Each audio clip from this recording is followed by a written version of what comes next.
1. New message. Hi, hello. I'm the junior manager here at the restaurant. I'm supposed to walk you through the job as our new security guard. From your resume, I can tell that you're already a well-experienced guard. But, it's protocol, so I have to walk you through the basics anyway. So, let's get started. We have security cameras all around the restaurant, and if you bring up the camera panel, you'll be able to view the feed from each camera by pressing the camera buttons on the minimap. Now, our lights are always off during the night. Obviously, because it'd be a waste of power to leave them on all night. So to actually see something on the cameras, you can activate the camera system's night vision mode. You activate night vision by clicking on the button of whatever camera you're currently viewing. So for example, say you want to see what's on camera 1. Bring up the camera panel, you click on the button that says Cam 01, and then to use night vision, you click on Cam 01 again.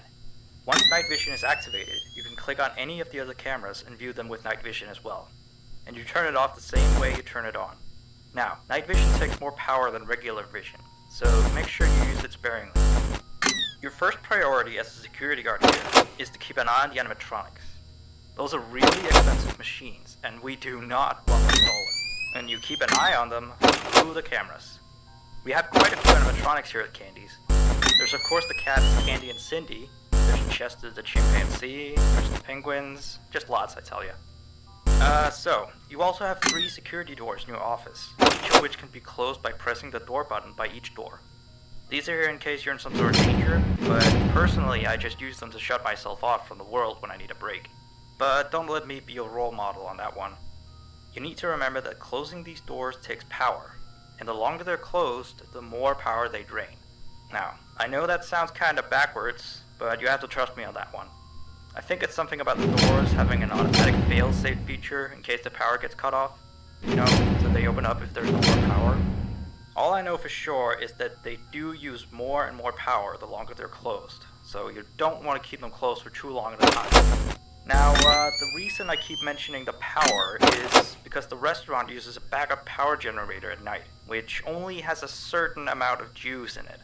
So anything from viewing the cameras to using the security doors takes power.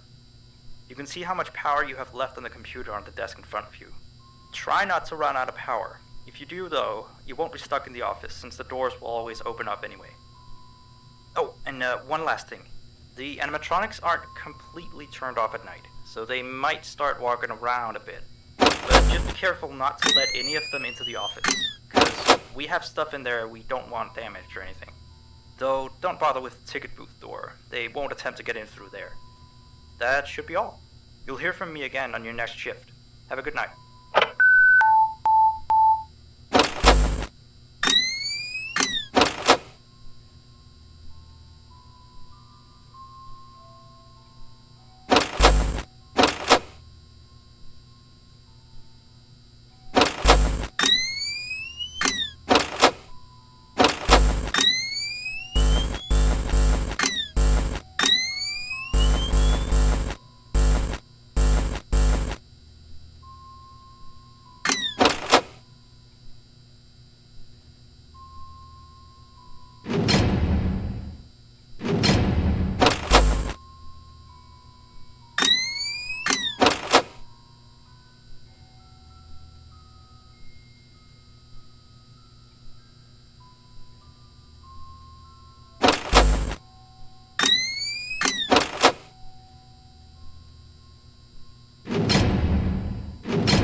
You have 1 new message.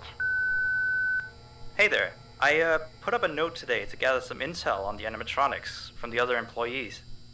Just to get a list of the issues we've had with them. They've written down some stuff here for you, so let's see. Alright, so obviously the animatronics walk around at night, you know that by now. They try to get to places they shouldn't be. Yep. They act weird after dark. Yep. They don't like adults. I mean, I suppose. They always seem nice around children. Around us employees, they just kinda stare at you. I always thought they just hadn't been coded to interact with anyone other than children. But some of the other employees have felt threatened by them now and then. But I know that some of them are also superstitious morons. So who knows if they just became scared when the animatronic looked at them in the eyes or something. Anyway, one last thing on the list here. The last penguin interferes with the system. There's a sentence I never thought I'd say. We have these penguin animatronics as waiters. They take people's orders and whatnot. We used to have 3 of them, but 2 of them broke down and haven't been fixed yet. I think they're referring to the 3rd penguin that still works, or, well, apparently doesn't quite work. So yeah, definitely don't let him into the office. His presence alone could probably destroy our systems. Well, that'll be it for now. I'll be sure to leave another message for your next shift.